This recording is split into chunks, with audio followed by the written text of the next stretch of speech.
All right, ladies and gentlemen, thank you for tuning in again. This is ICC. I'm Justin, and this is my brother. I'm Nico, everyone. And we are here revisiting our series of Who's Black in the Bible. Yes, sir. The reason why we're doing this series of Who's Black in the Bible, because for a very long time, as many of you be identified, they led us to believe that nobody was black in the Bible.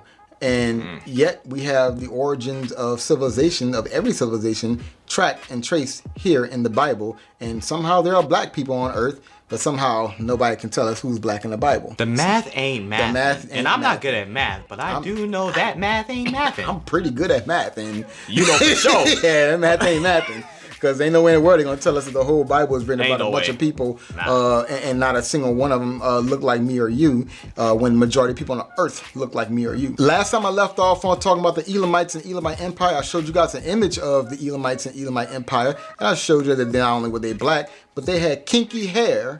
And they were also known as archers or people who used a bow as a form of war. Fun fact, if you go look at the movie 300, the 10,000 immortals are said to have been people from the Elamite Empire. Really? Yeah, check that out. As a matter of fact, It's been a long time since I've seen that movie. so what we're going to do today, guys, we're going to continue off talking about that because Elam, I don't know if y'all remember this or not, but Elam was not the only son of Shem. Elam had some brothers. So we're talking about who's black in the Bible. If Shem was black, and y'all saw the source that I pulled up where, and again, I want to reiterate this. I'm not saying that that's scripture, but I am saying that is a way that people looked at things back then and a way that they rationalized how people end up looking the way that they did. I'm not saying that Japheth got blessed with his land, his children got blessed with their land, and because of the blessing, their skin turned white. I'm not saying that. Actually, I'm leaning more on a genetic side of people kind of shifting and morphing a little bit to fit the environment that they're in. I'm more inclined to believe that because that just makes more sense from a historical perspective than the latter. Yeah, I mean, it's okay. I mean, it's a supernatural happening. That's way cooler than the science explanation of it, to be honest. Because at the end of the day, you know, how does a black man and a black woman, because Noah was a black man and his wife was a black woman, how did they produce a white son, so to speak? Yes. But I don't think that Japheth was a white man. So I think that's my question. Along the way. Yeah, that's my question because like I was under the impression that he was quote unquote black, but along the way his descendants kind of turned the white. That's kind of what I think, because you know. And I'm not no geneticist and nothing like that, so take what I'm saying with a grain of salt. I believe that, especially because they were considered to be early humans, that they were more susceptible to change according to their environment for the purpose of survival. I think that's something a little supernatural. That makes more sense. The Most High would do. So in those environments, they needed narrower noses, because the air was colder and you didn't want to freeze your brain. They needed thinner hair because the sun wasn't as harsh, and so they didn't have to protect their heads from the beating sun so much. Yeah. And on top of that too, they grew hair in a lot of different places because they were in cold places where they needed their hair to allow them to stay warmer naturally more so than anything. Yeah. But again, I'm just theorizing. It's cool to think about. Like, remember, we're doing this because we're super interested, but also there's a lot of misnomers in the world of the Bible, I guess you could say, or the explanation of the Bible, where they try to make you think that we were not involved when we were the ones involved, if you want to put it in a certain type of way. Now, I also think that it goes to give credit to why the Hamites and the Shemites look the way that they do. Coarse, thick hair, like ours, hair like wool, as the Bible would say, in a lot of cases. Our hair is designed to protect us from the beating sun, from cooking our brains. Our nostrils are shaped the way they are, and they're bigger because we have to take in more air to help cool our brains. That's why we look the way we look. Did not know that about the nose. I knew that about the hair, but not the nose. Yeah, it's so that we can take in more air, and typically Europeans' noses are a little narrower because their air is cold. So they need to take in as much. Bro. Our skin is designed to protect us from the sun, but also keep us where we need more sun. See, people with less melanin don't need as much sun, so they can go spend a couple of hours out in the sun, get as much vitamin D as they need, go inside, they're good for the rest of the day. We need to be in the sun a whole lot more to get the vitamin D requirements because we have a lot of shielding from the sun's rays built into our skin. We have built-in sunscreen. And even me being light-skinned, I don't burn easy. I just get darker. But no, that's what I'm saying. Your skin tone doesn't necessarily dictate your melanin content. Mm-hmm. I know that sounds confusing. And I know it sounds confusing, but if you look it up, your skin tone does not necessarily dictate your melanin content. The way your skin reacts to the sun dictates your melanin content. Yeah. Because you get darker but don't burn. Because see, sunburn is actually a painful experience. Right. You never had that. No. Exactly. Okay. Exactly. But I used to be in the sun a lot. All the time, playing basketball, doing all the things you did. Bro. You never had that. Not lately. You know, brother a little pale right now. Brother getting older, sit behind a desk behind the desk, doing YouTube and all that. Yeah, but still, man. But like you just don't burn. Right. But you get, I guess, a Caucasian person. I don't. What do they want to be called? I don't know. Let's just say Caucasian. A European descendant person. Okay, you get a European descendant person. Okay. And you put them in the sun for the same amount of time as you. While you just turn darker, they cook. Every time. Like, literally, they cook. I've actually had several friends who had sunburn. And, like, I took for granted, I took lightheartedly how painful it was.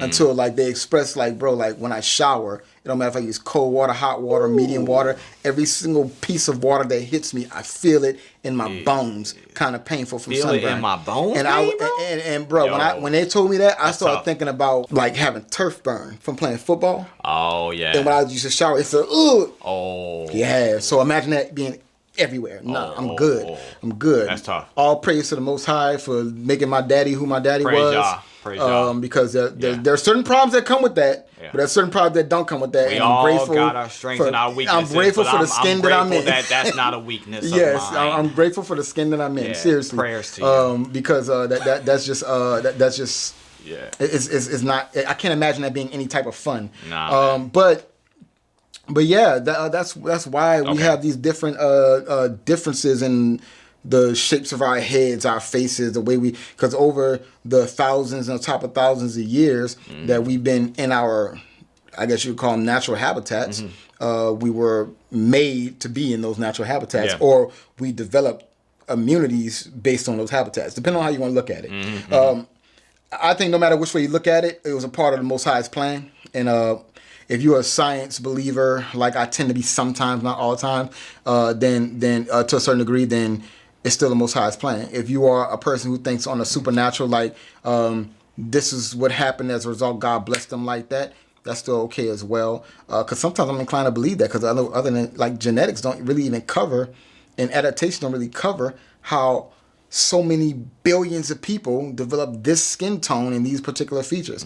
So sometimes I'm more inclined to think that, no, the Most High did that for them because of the land that they inherited. Yeah. You know, but that's just me. I don't know. But anyway, guys, so right now we're going to take a look at one of my other favorite YouTubers right now. His name's DanteFortson. We're going to check out one of his videos, and then we're going to, fact check him. We're going to go over some of the stuff he go over. We're going to see if we can find it too and things like that, and we're going to go from there. But this is an excerpt from one of his longer videos, and this was just talking about Elam and Ashur, the black sons of Shem. Okay. Because again, Shem was a black man. I showed you that Elam was a black man because his descendants were black people. Yep. So that means that their brothers had to be what? They have to be off the darker skin color. To some degree, right?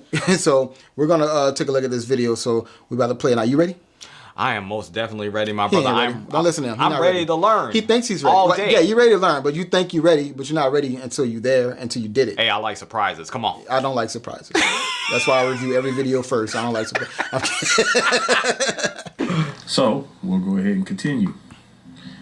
Wait, what he said at the beginning? Talk about the line of... I'm sorry. No, that's how the video starts. Like I said, this is an excerpt from a longer video. Oh, gotcha. So literally, he took this and made another video about it. My bad, y'all. My bad. All right. Shem, the children of Shem, Elam and Asher and Arphaxad and Lud and Aram. That's Genesis 10:22. So today I'm just going to talk about two sons, the first two sons of Shem, Elam and Asher. Now, Elam and Asher are two very, very, very important pieces to this puzzle.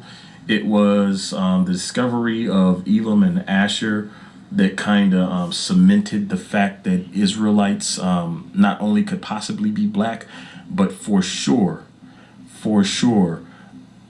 the line of Shem was black. And I'll tell you why I didn't 100% conclude that the Israelites were black right away.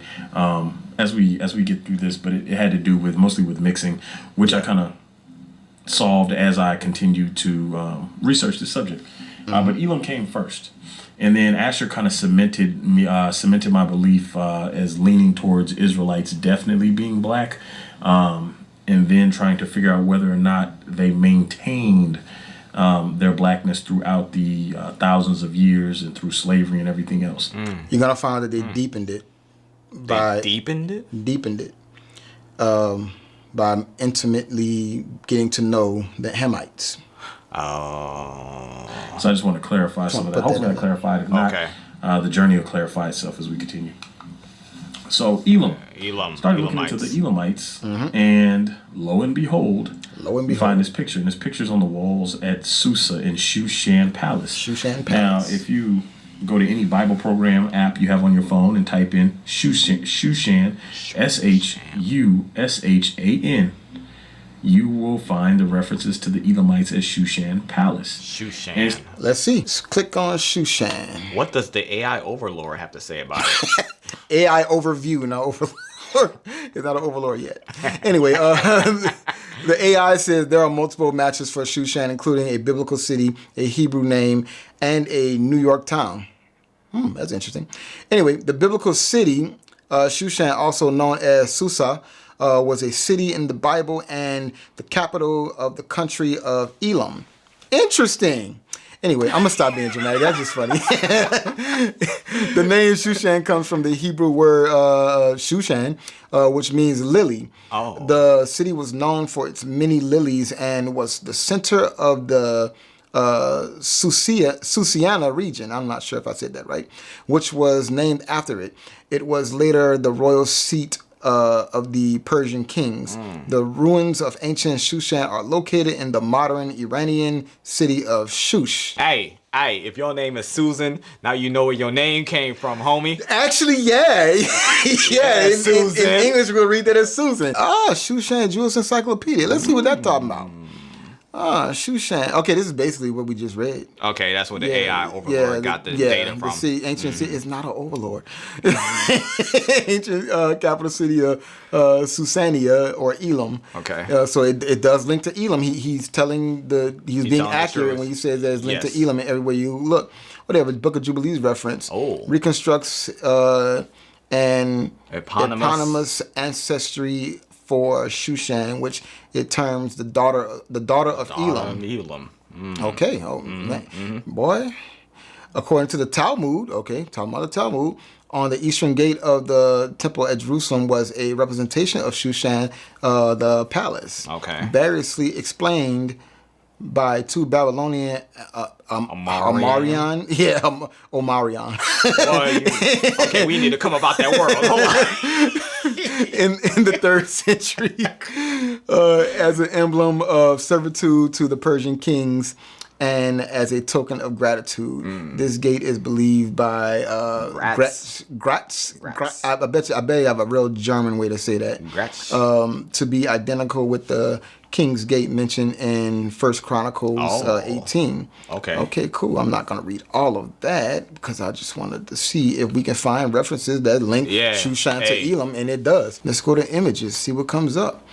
Oh, okay. Shushan, the citadel with the Bible in hand. Click on that. Cool. So we make it bigger. Okay. I have to do a deeper study on this because I'm not sure what they're showing me right here. But it does look like the groundwork of some kind of structure for sure. I guess that's where the palace is or was. Right here, it shows where the Elamite Empire was, I guess, because that's Susa. We looked at that in the last video. Yeah, we did. Right on the other side of the Persian Gulf. To give you more of a reference of the Persian Gulf, this right here is United Arab Emirates, where Dubai is. I believe this little island right there is a modern kingdom called Bahrain. I could have that mixed up with one of these smaller islands because it's not a very big island, but I've been to both places. Over here is Iran. I want to say Iran. I get Iran and Iraq mixed up in where they are in this world, inside the world. But all this right here is Saudi Arabia. I believe all that right there, Saudi Arabia. So you kind of give you an idea of what region you're looking at with the Elamite Empire. Okay. So when people say things like, the Middle East is actually Asia, they're only half right.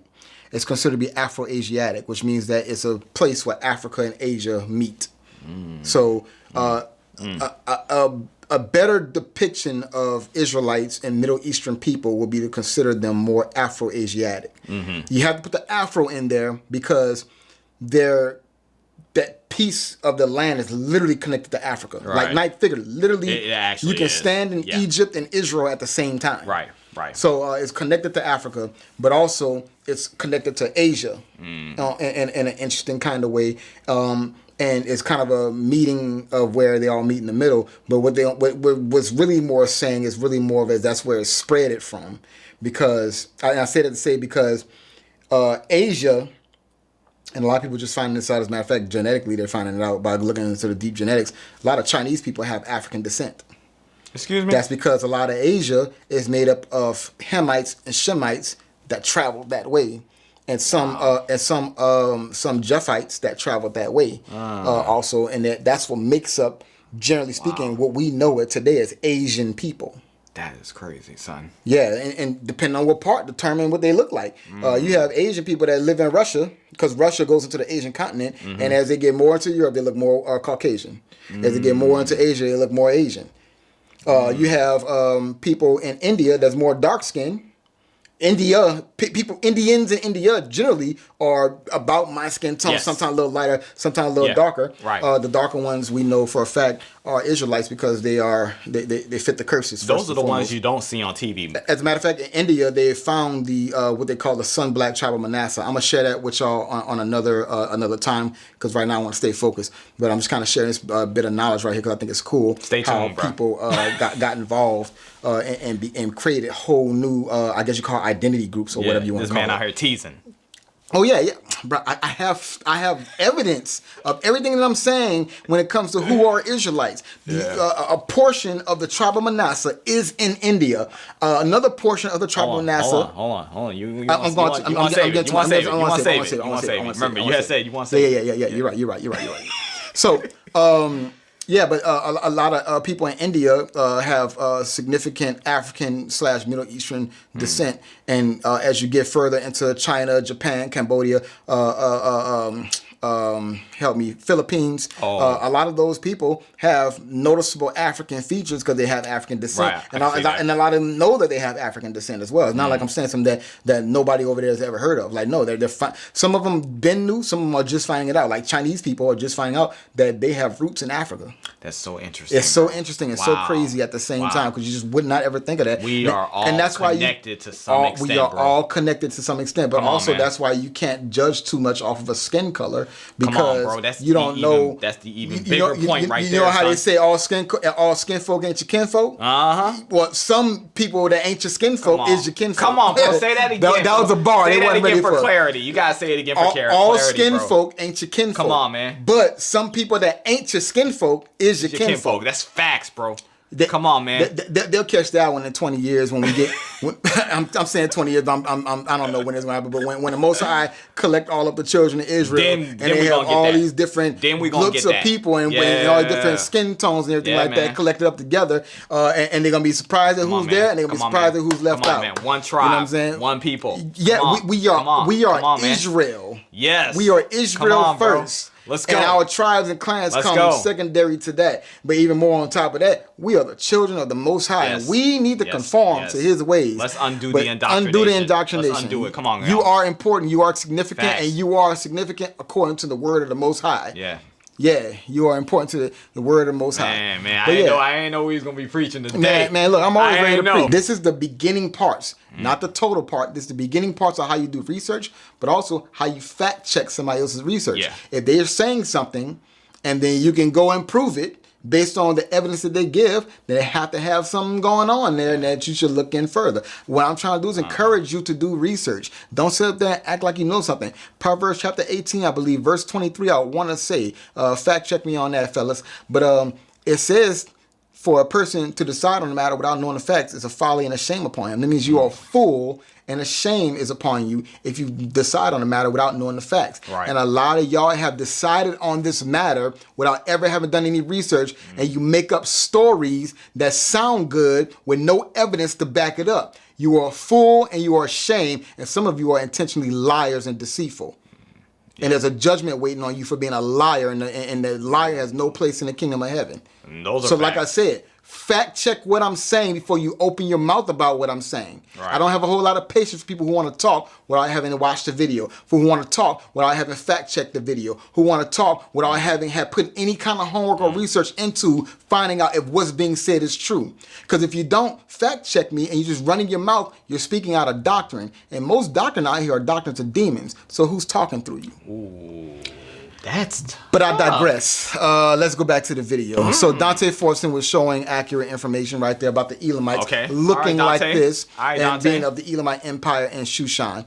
And as when you look up Shushan, you will find it, and you'll find a connection of Shushan to Elam. Yep. He was correct on all those fronts right there. So, let's continue.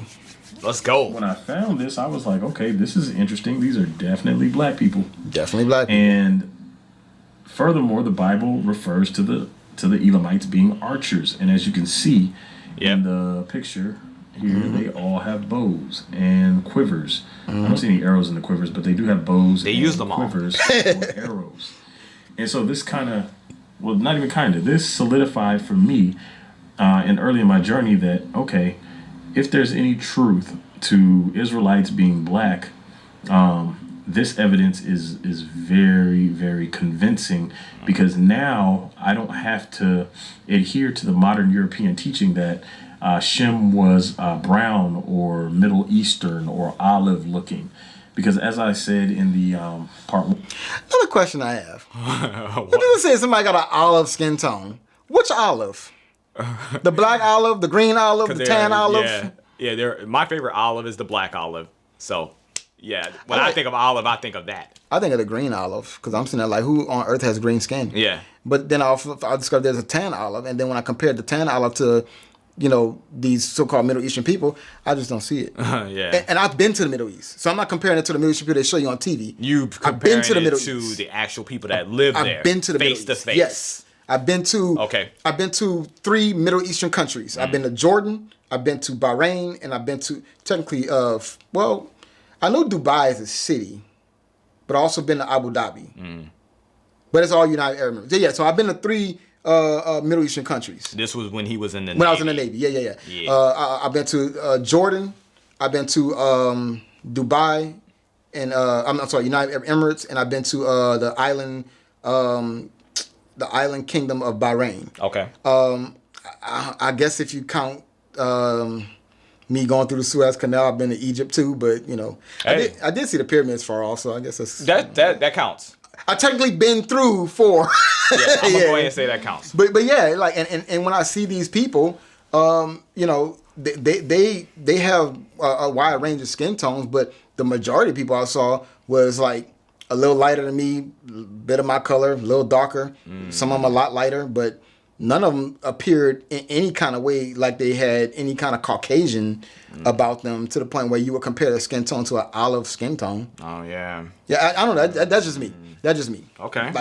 Like people try to narrow down the Middle East of saying, oh, they have this particular skin tone, like they speak in general, like most of them have that. Like, no, that's not what you get when you actually go there.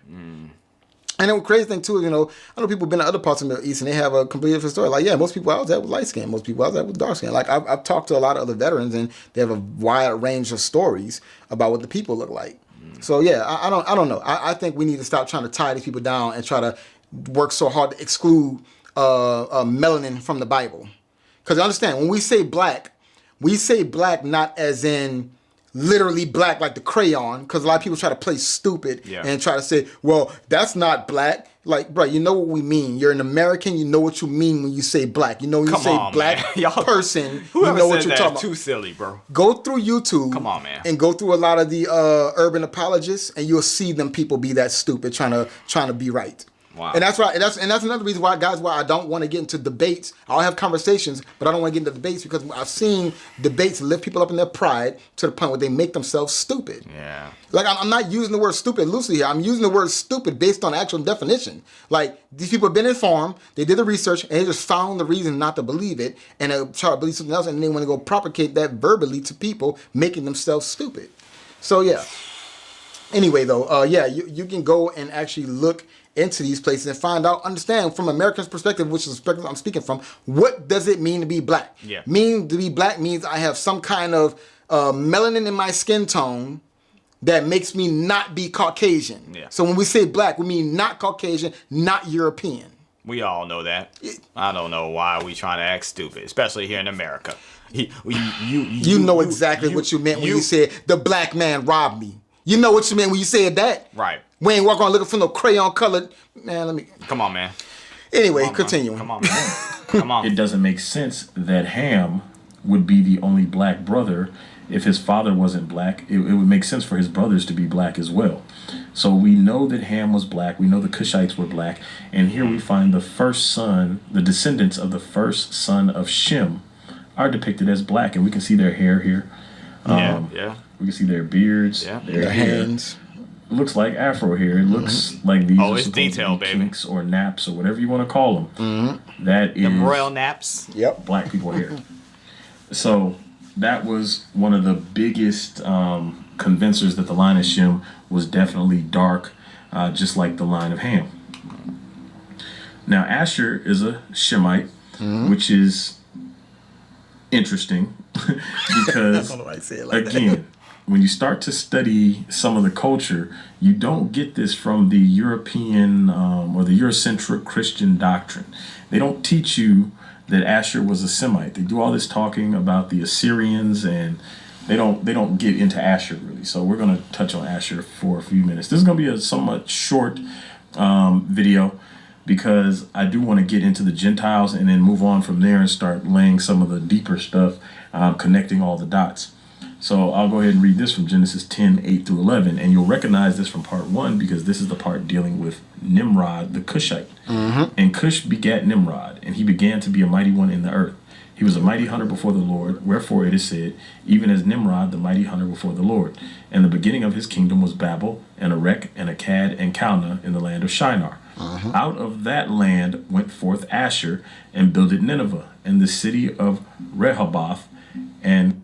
So catch this here. Out of that land, the land that was ruled by Nimrod, land that was ruled by Cushites, land that was full of Cushites, that's where out of that land went forth Asher.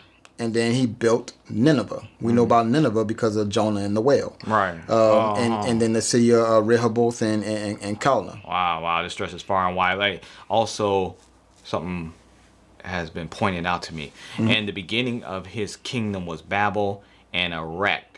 So, like the Tower of Babel, we know what the Tower of Babel was. They created this tower to get to heaven so they can overthrow the Most High. It was just a symbol of complete rebellion, right? The word erect here reminds me of the monuments we have here in America, which also reminds me of the Tower of Babel. It seems to be like rebellion. Again, because they always say the Washington Monument, it looks like, erect, yada, yada, yada, right? Yeah. So does that even when they say raising a statue, they don't say raising a statue. They say we're erecting a statue. We're erecting a structure. Yeah. So is that of the same spirit? I believe so. I know Babel I believe so, because you got to remember, that spirit is still alive today. The spirit doesn't come from Babel. The spirit comes from Nimrod, right? Who was the king of Babel, Erech, Akkad, and Calneh. Right. Yeah. Okay. And there was in the land of and also in the land of Shinar. That's interesting. And out of that land is where we get the Assyrians or Ashur. Wow, it stretches far and wide, bro. Yeah. Okay.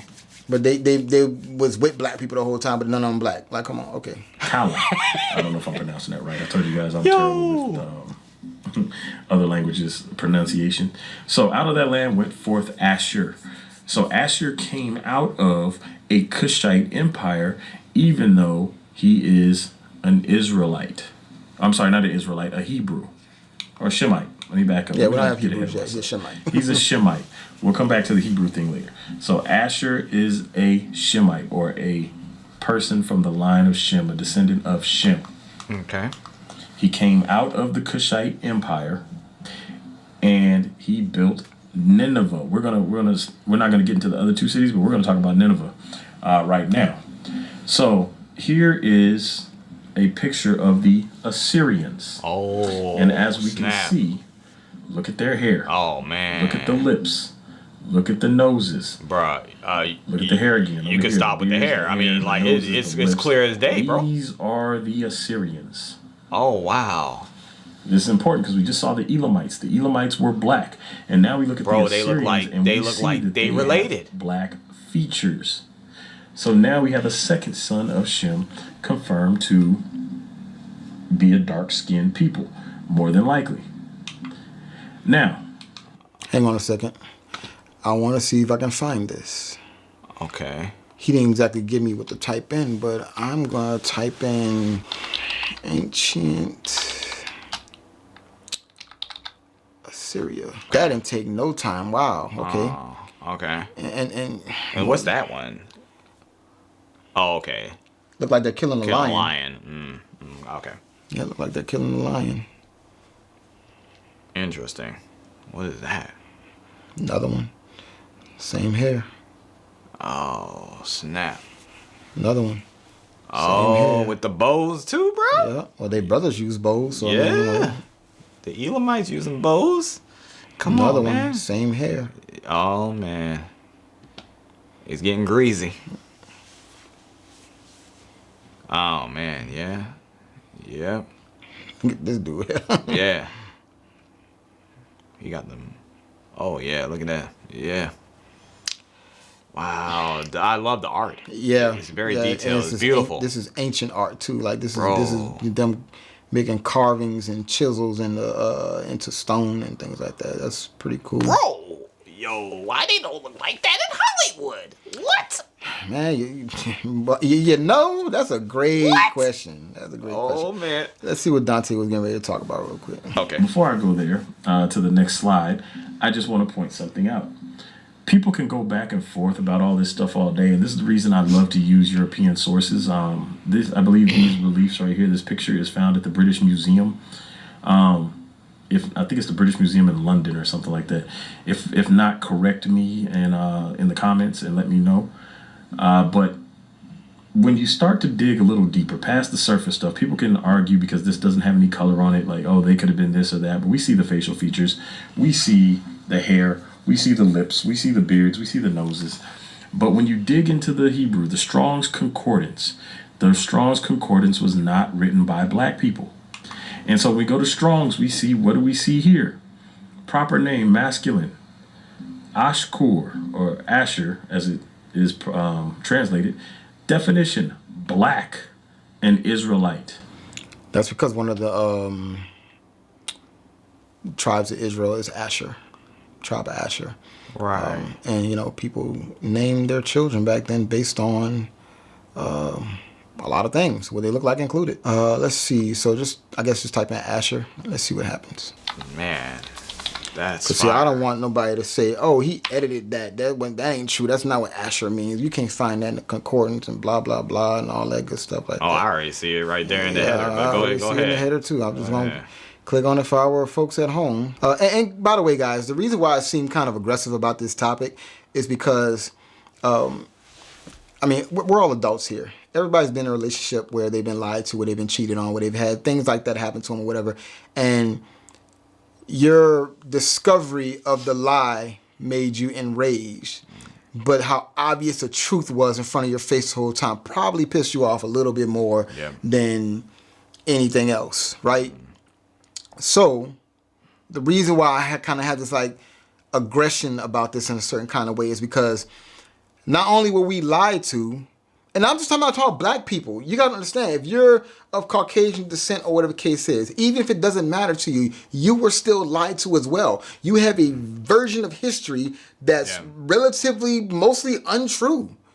And you've been tricked and deceived, just like we've been tricked and deceived in believing that. The only difference is that to some degree, it it favors you because it might stroke your ego a little bit more, or whatever the case is. But if you anything like most people that I've come across nowadays, obviously this is an anecdotal experience, but most people don't have the ego to care about it like that. Like them ancient people did that. So I can say they were white, great. I come from descendants of that, but then you find out that that's not true. And it's like, bro, you kind of got to have a little bit of anger about being lied to, man. Like how much longer are we going to be lied to about things and just be like, whatever? And the righteous will be offended. At the lie, regardless of their ethnicity or the color of their skin. Yep. So you should be offended. And I'll even take another step, well, not further. It's actually a step backwards, but because the righteous is the first step you can take it. But a step backwards, if you consider yourself to be educated, how do you feel knowing that you were lied to in your education? Oh. Like I don't care what nobody says, but that bothers me. I burned up 12 years, 13 years in school, just getting to grade school, another set of years in college,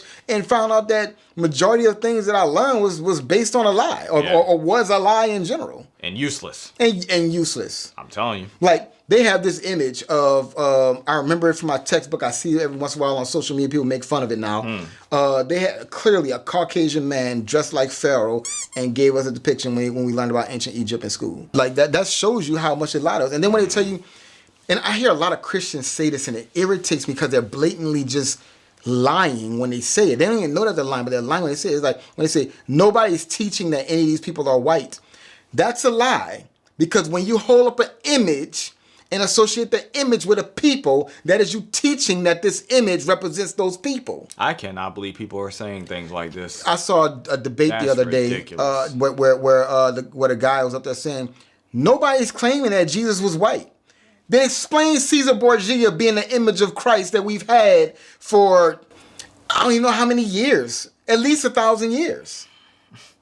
Explain that. If nobody's teaching that Jesus was white, explain that. Yes. Explain all the movies and all the TV shows and all the things that they've done with a white man playing Jesus. Yeah. Like, explain that. Excuse me, Yahusha. I'm still like learning to use the proper name, but I'm using Jesus in context. So when people say certain things, y'all pick up on what I'm putting down. Understand? Yeah, y'all pick up what I'm putting down. But they'll tell that bold-faced lie and say nobody's teaching that. That's a lie. Mm-hmm. You teach with images. Images. They say a picture says 1,000 words. Actually, images are able to teach you a lot quicker. And they will stick in your subconscious a lot longer than spoken words. Absolutely. Because you have something to associate with your eyes and your ears and your senses, and even how it feel when you saw it and everything, and it embeds itself in your psyche and your memory. Mm-hmm. So anybody want to say, oh, none of this is important? No, yes, it is important, because now you have to undo the psychological effects that learning a lie has had on you. Which is hard, bro. It's very difficult. You got to unlearn some things and learn some new things. Yeah. But so I'm looking right here, right now. I just typed in Asher. Okay. And what came up is exactly what DanteFortson showed. Yeah. Word origin derived from the Hebrew root ashakar, meaning to be black or to seek early. Oh.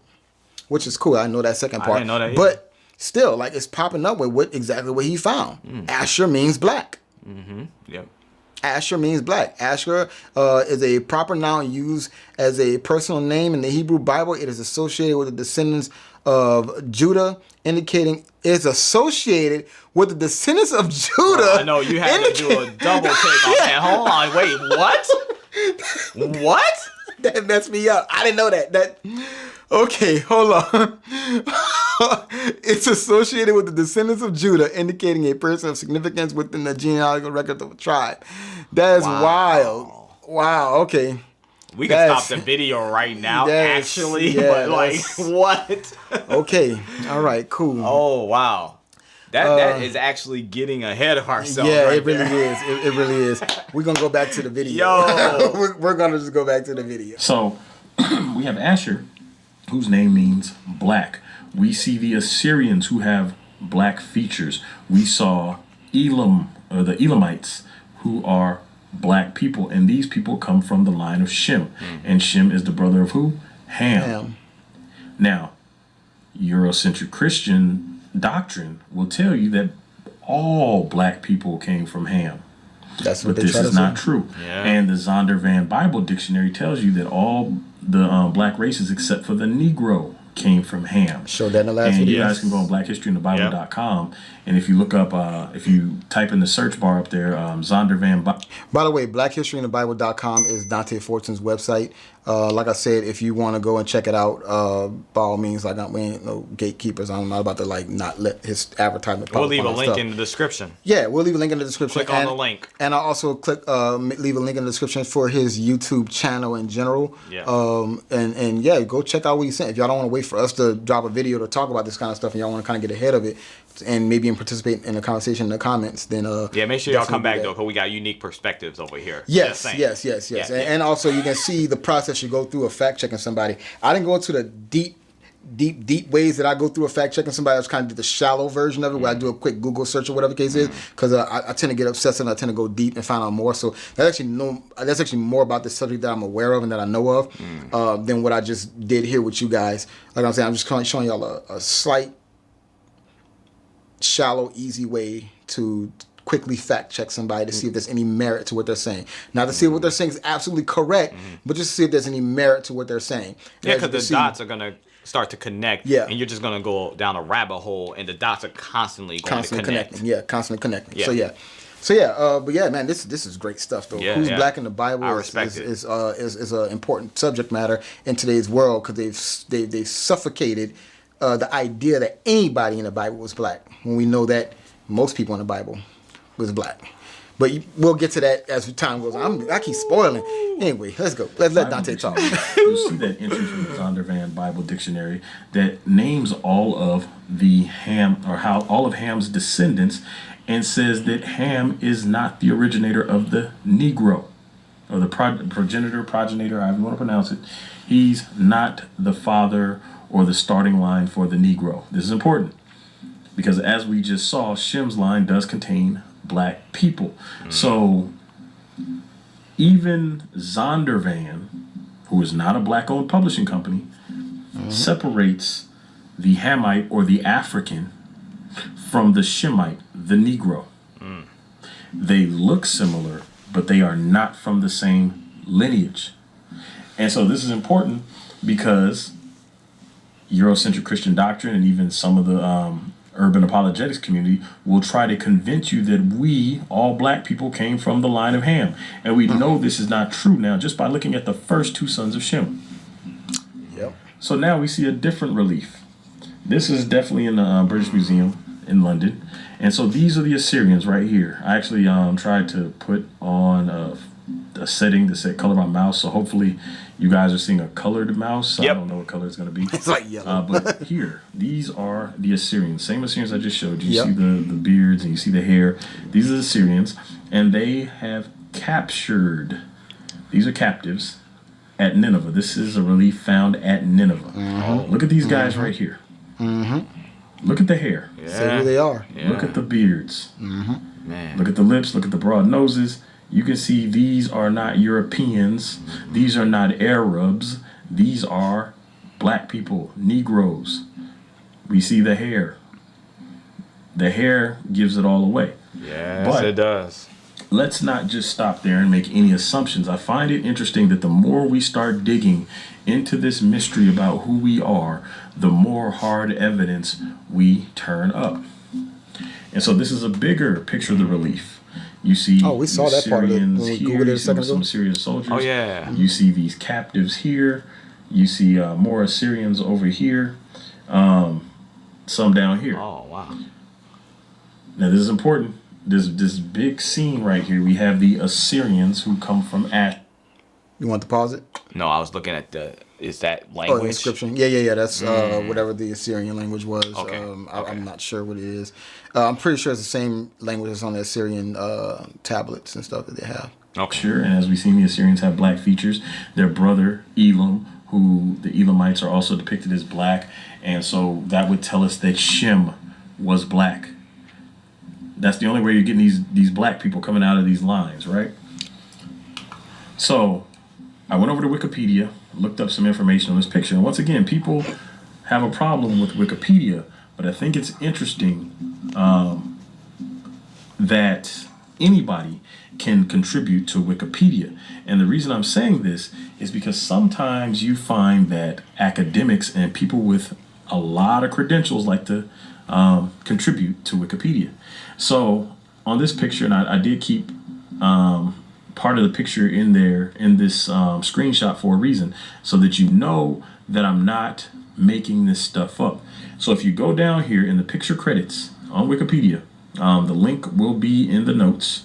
You go down into the picture credits and you read the description in English, the summary. It says this: after a long siege, the city of Lachish, however you want to pronounce it, surrendered and the Assyrian army entered the city. King Sennacherib sits on his royal chair. We'll go back and I'll show you that. I remember. Surrounded by attendants and great high-ranking official. So King Sennacherib right here, surrounded by attendants and a great high-ranking official. This guy right here. These are the Assyrians, as I told you. So they besieged the city. They went in.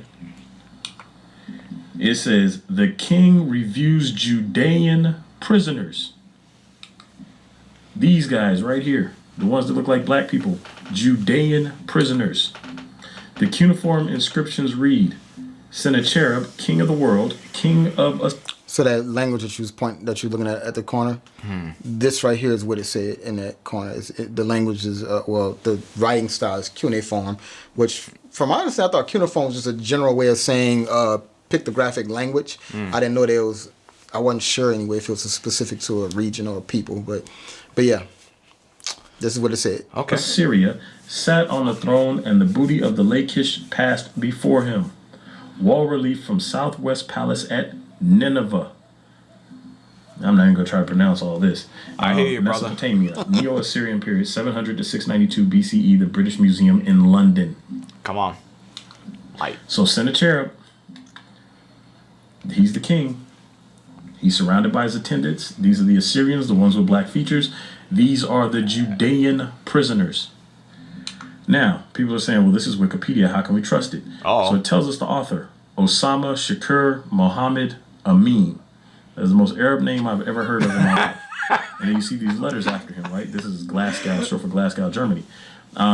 These are credentials, FRCP. So I decided to click it because I didn't want to just say, okay, well, this is the guy who did it. Go do your own research. No, I'm not that type of teacher. I don't tell you to go look it up yourself without providing you the source. I'll provide you a source and say, hey, go follow up and check this out. That's righteous. If you want. Yeah. Now, this source says his own work.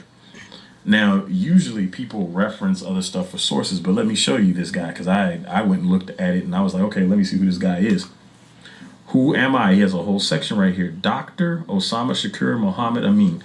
Look at all these letters behind his name. I went and looked these up. You should go look these up and see what these letters mean. It means this guy knows what he's talking about. It means this guy is educated. It means this guy is involved in a lot of official work stuff. And I feel like he was in school his whole life to get all these letters behind his name. He talks about his interest in photography and all that stuff, and he takes these pictures himself. He travels around the world because of all these letters in his name that when you look them up, you'll see why. You see these pictures right here of all his colleagues and academic achievements and all this. He takes these pictures himself. And so you can go look this guy up and verify what I'm saying. But more importantly, I want to put this up here because he's not a black guy. A lot of the urban apologists and Eurocentric Christian teachers like to say that we have an agenda when we teach this stuff. We have an agenda. We're making this stuff up, or we're reading into the documents and the text and the pictures and all that. This guy is not black. I'm assuming he's Arab based on his name. No agenda except for revealing the truth that was hidden. And it was him that said, just in the lies. These are Judean prisoners. Call that an agenda. Judean prisoners. Again, look at the hair. Look at the nose. Look at the lips. This is what we call a mic drop. Judean prisoners. So let's continue. Judea. I went to the Encyclopedia Britannica. Okay. It's their 250th anniversary we're celebrating. Encyclopedia Britannica says this: Judea, also spelled Judea or Judah, Hebrew, Yehuda, the southernmost of the three traditional divisions of ancient Palestine. Right here. The other two were Galilee in the north and Samaria in the center. No clearly marked boundary divided Judea from Samaria, but the town of Beersheba was traditionally the southernmost limit. The region presents a variety of geographic features, but the real core of Judea was the upper hill country known as Her Yehuda, Hills of Judea, extending south from the region of Bethel at present-day Ramallah to Beersheba and including the area of Jerusalem, Bethlehem, and Hebron. So, Judea, he called these the Judeans, these guys that look black. And here in the Encyclopedia Britannica, Judea is also referred to as Judah or Yehuda. This is not a black-owned source. So when they say that we have an agenda, they have to explain why these Europeans and these Arabs are also saying the same thing that we're saying. He called those guys Judeans. The Encyclopedia Britannica links the Judeans to Judah. This is going to be important later on, which is why I'm laying the groundwork now. Wow. Oh, wow. Okay. Yep. So yeah, that is showing you that people in the Bible are black. There are black people in the Bible. That's showing you that the people who have significant roles and events in the Bible and in history and it as well are black people according to what we would call them if we saw them today. Right. Of course, they didn't call them black back then because the concept of black was created by racists when they decided to divide everybody based on color. Yeah. It's actually linked with evolution and certain other topics like that as well.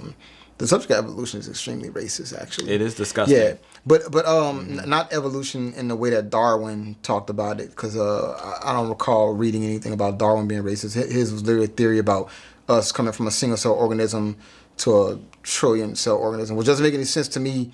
But I want to make sure I tag the particular people I'm talking about when I say racist. I don't mean Darwinism.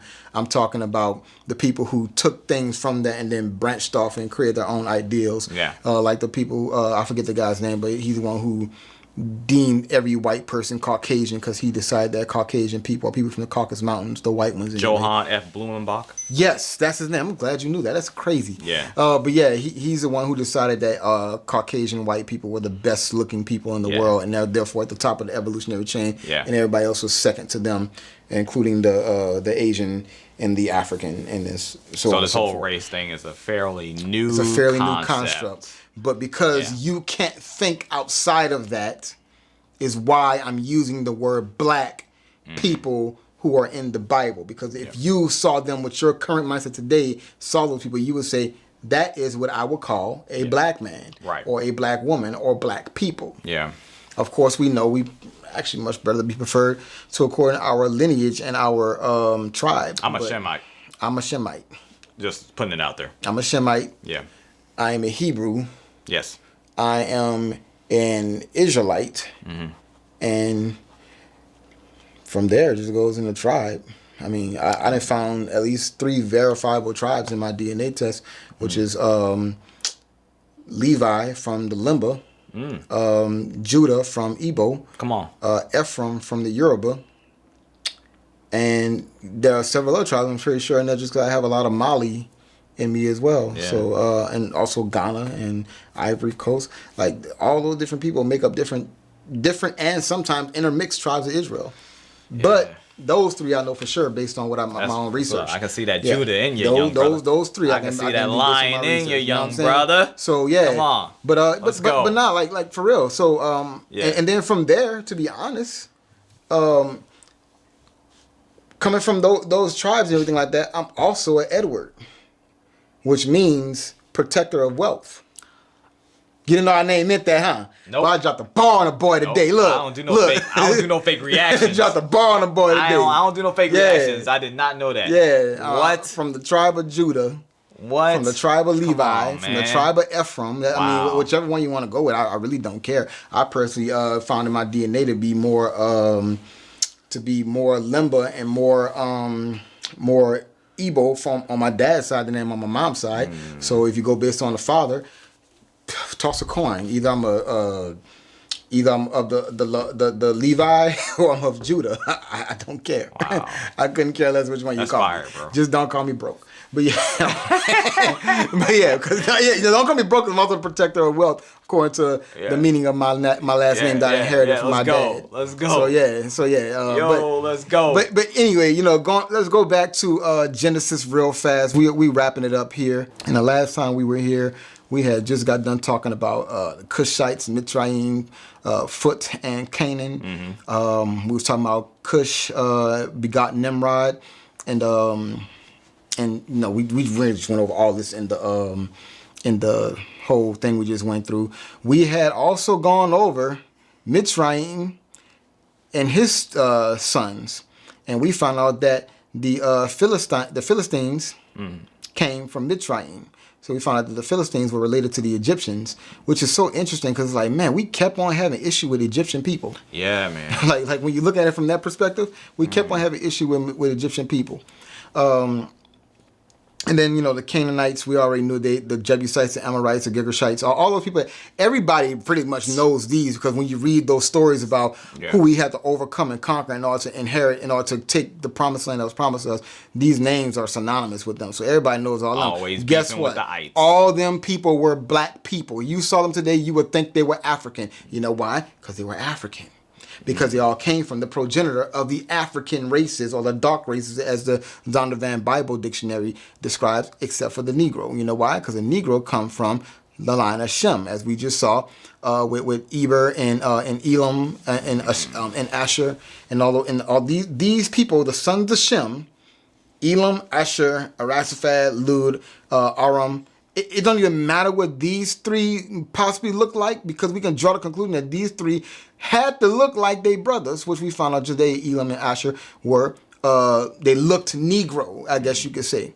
So, going down through the sons of Aram, all these people were considered black people. I know I'm going through this kind of quick and giving an overview because now we figured out, just from historical reference and things that you can visually put your eyes on, the stuff that they would not put in front of you, but they had to put it somewhere, because I believe that the enemy has rules they have to follow. They have to make the truth available. They just have to put it somewhere. They just want to put it somewhere where you're not going to even look at it and think. You much rather look at TV and take what they're giving you on TV than to look at the actual facts and think. If you want to hide the truth, put it in a book. Put it in a book. Yep. More particularly, say if you want to hide the truth from somebody black, put it in a book. Oh, yeah. That's really how the phrase goes. If you want to hide the truth from somebody black or hide the truth from a Negro, put it in the book. But yeah, so we know of the sons of Noah who was black. We can speculate on Japheth and how he might have turned and changed or became something different through his lineages or whatever case. We can only speculate on those things, but we can see for sure who was and who wasn't, because we can see them based on history. So that kind of concludes really a lot of Genesis, because everybody from there, they talk about Shem's descendants, they talk about all these other people's descendants and things like that. So something else I want to bring up. Okay, let me burst another bubble for some people. If Shem was black, Elam was black, Asher was black, who made the Elamite Empire and the Assyrian Empire, and all these other people like that. If Nimrod was black, and albeit a different kind of black Nimrod was than compared to Shem and Elam and Asher, still black. Well, some of the day we call them black. That's right. That means Abraham was black. Oh no, Justin, they're not ready for that. They ready? Well, they're Justin, not. They're going to. Come on, they're going to have Justin. to get ready. They have to do that at the end of the video. No, they needed to get ready. They need to get ready. Wow. But I'm just going to breeze through this real quick, because I want to point out a few things that help you think about something that you just didn't think about, because a lot of people just don't think about these things. Abraham was black. Sarah, his wife, was black. We're going into Abraham. Close that. Yeah. Thank you. We're going to Abraham inherits Canaan. When the Most High took Abraham to Canaan, he showed him Canaan land, and he showed him from the river in Egypt all the way to the Euphrates, I believe is what it says. And he was showing him a land full of black people. So if he's inheriting that land, who will the descendants eventually be left to mate with? The reason why I say eventually, because I'll admit, Abraham sent back to his homeland to get Isaac a wife. But we found out his homeland full of black people. So, what does that mean about Isaac's wife? She black, or what you would consider to be black. She black. Yeah. Yep. I'm just bringing y'all through common sense at this point. Yeah. Lot, Abraham's nephew, black. Yeah. So, who came out of the loins of Lot? Black. You know what I'm saying? They were black. Yeah. I mean, like we can go down the whole list. Ishmael. Let me tell you something about Ishmael. Ishmael's mother name was Hagar. Y'all know this already. Matter of fact, Genesis chapter 16. We're looking at it right now. Genesis chapter 16 talks about where Ishmael came from. Ishmael came because Sarah and Abraham became impatient and, in my opinion, disobedient and trying to make the prophecies of the Most High happen in their own time, in their own way, instead of waiting on the Most High. You don't do that. Sarah gave her handmaiden that she had earned, I don't know about earned, but she had received as a maidservant from Egypt, from Mitzrayim. So that means that Hagar was an Egyptian, or she was a Mitzrayim. We know what they looked like because they were the direct descendants of Ham. Right. They were not these people that they keep showing you on TV. When they show you ancient Egypt and show you all your white people, it wasn't. That's not what they looked like. They looked like what they would have looked like being descendants of Ham. So that means Hagar had to be black. If Hagar's black, Abraham's black, that means Ishmael was what? Black. He was dark skinned or brown skinned, everyone. Exactly. So Ishmael was black. Ishmael had children. They had to be what? They had to be black. Because the women that he made it with, if you go check this out in the Bible, came from other black places in black spaces. So we're gonna actually end it here. But the next time we come back, we are gonna talk about Esau and Jacob. Oh. Because I'm about to burst a lot of camp doctrine up when I talk about Esau. Oh snap! Yeah. We're gonna hurt some of their feelings because they want to tell you that Esau is a white man. Yeah. I'll tell you that Esau got down with anybody who was against Israel. So Esau can look like anybody today because they did not have no laws, rules, regulations, or patterns that they follow to prevent themselves from intermingling with everybody. That's why Esau was able to be in place during a time where King Herod was in charge, and the Bible says King Herod was an Edomite, and he was able to be in place there because they mixed in with anybody. They mixed in with anybody. So they was able to get in certain high places and certain spaces and things like that because their seed was everywhere. See, you wasn't getting an Israelite seed just spread out all willy-nilly because we only made it with certain people. Right. And one day I'll get into why I believe that was the case as well. But and it got a lot to do with a lot of people's misconception of what a Gentile is or what a Gentile originally was. I can show you that there were people they were calling Gentiles. In fact, I think I saw this in another video. They was talking about people who were Gentiles long before there was ever an Israelite. Japheth inherited his land, and his people became known as the ones who inhabited the isles of the Gentiles. Yes. If Gentiles are supposed to be everybody who's non-Israelite, then how were they called Gentiles before there was even an Israelite? And why were the Hamites not referred to as Gentiles? Wow, this don't run deep. Yeah, you go read Genesis chapter 10 again. I think it's where it's at, and you'll see that they were specifically called Gentiles, and they lived in the isles of the Gentiles, and the Hamites were not called Gentiles. No Shemite was called a Gentile. So this Bible is so fascinating. The word usage and the verbiage they use is so fascinating that it makes you have to rethink the things that you thought that you knew, because what you thought you knew is based on something that more times than not ain't really in the Bible. You think Gentile based on what they call Gentiles today, or they call Gentiles in the New Testament. But that wasn't always the case when they use a reference of the word Gentile. Wow. So But next time we're going to talk about Jacob and Esau, and we'll talk about the descendants of Jacob, whose name became Israel. That's and gonna be I will good be sharing right about not only them, but their wives, as many of them as I can find. And we'll tap into some extra biblical sources to give you just an idea. Like, it's not something that you should take 100% serious on all of them, because some of the extra biblical sources are considered pseudepigrapha, and some of them are considered apocryphal texts. And those is based on your faith if you take those words in those books as something you should believe and follow. I take them, a lot of them, as a historical reference to get an idea of how people thought back then, not necessarily as always historical accuracy or anything like that, but just a glimpse into the mind of a dead man, I guess you could say. Yeah, that makes sense. So yeah, but other than that though, that will conclude part 2 of Who's Black in the Bible.